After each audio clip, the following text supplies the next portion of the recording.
Okay, so let's look at a couple of the elements of this advert, the things that make it unique, the things that you might be able to analyse in your exam.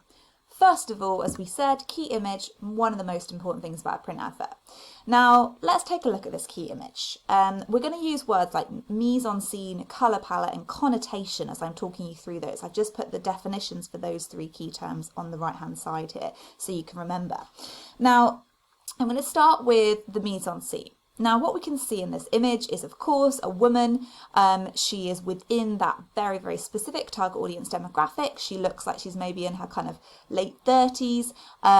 She is presented. She's coiffed. That's like a reference to her hair there, and made up in terms of her makeup in a way that is distinctly 1950s style. This would have been the very stereotypical expectation of the look, the appealing look or the expected look for women at this time. You can see that her look is feminine. She's got red rosy lipstick on there. She's got blusher on her cheeks. She's had her hair done and styled, but it's not sexualized. It's a conservative portrayal of femininity. So she's kind of our very typical domestic wife there. She's got an interesting expression on her face. I've had some really great discussions about this with classes in the past. And a class I had 2 years ago were obsessed with the fact that it's very caricatured. It's almost comical. She's kind of pursing her lips and there's this kind of satire there. And I think that's an interesting interpretation. I think the main purpose of this expression and this style of image, she is supposed to be taking absolute pride and joy in her housework. She is exhilarated by the process of the domestic chores that she's doing. Oh my goodness, my whites are so bright. I'm absolutely exhilarated by my bright linen. So yes, it could be satirical. There could be that kind of audience appeal there, but I think the main intention is she loves OMO so much she's incredibly deliriously happy. Interesting in terms of the mise-en-scene that she is pictured in a sort of spontaneous moment of completing that domestic task. So this is not she's not posed. She's not in the kind of, here's OMO in my kitchen. We've caught her hanging up the washing there. She's literally hanging up the washing. She's turned round. She's been caught by the camera. And I think this is done really, really deliberately. I think the connotation there of this kind of spontaneous, you've caught me in the act shot, is intended to suggest that wives and mothers are incredibly busy. A wife or mother wouldn't have time to pose in her kitchen with this washing powder. She's busy. She has to get the dinner on the table. She has to clean up after the children. She has to do all of this washing every day.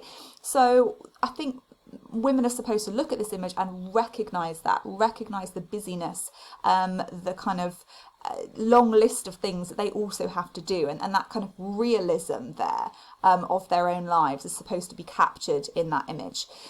So she's looking over the camera, she's making direct eye contact with us, this kind of medium shot here where we're on the same level, eye level shot there. We're not looking up at her nor down at her. She's not aspirational, she's relatable. She's on our level. We identify with her, we identify with her busy but exciting and positive and pleasant life.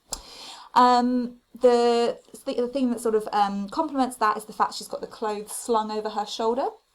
So the mise-en-scene includes this kind of 2 or 3 items that she's got there. Again, it's not supposed to be stylized. She is made up. She does have her hair done. She does have her makeup done, but she is in the midst of busyness. So it kind of perfectly captures the cultural dominant ideology that women should be both feminine and look the part, whilst also doing all of these fantastic domestic duties. So they have to kind of be spinning all their plates effectively. In terms of the colour palette, it's obviously very bright. We can say things like it makes it eye-catching. You're not wrong, but it's a little bit vague. So what I might try and do is pick out a couple of the different colours and talk about their significance. For instance, the dominant colour is white. I think that's very intentional. White has connotations of sort of purity and, in this case, cleanliness. It's supposed to evoke that sense of the clean nature of our washing or our laundry if we use this product. So white's the dominant colour. There's also a lot of blues in there, which again I think is intentional. It's a very clean colour.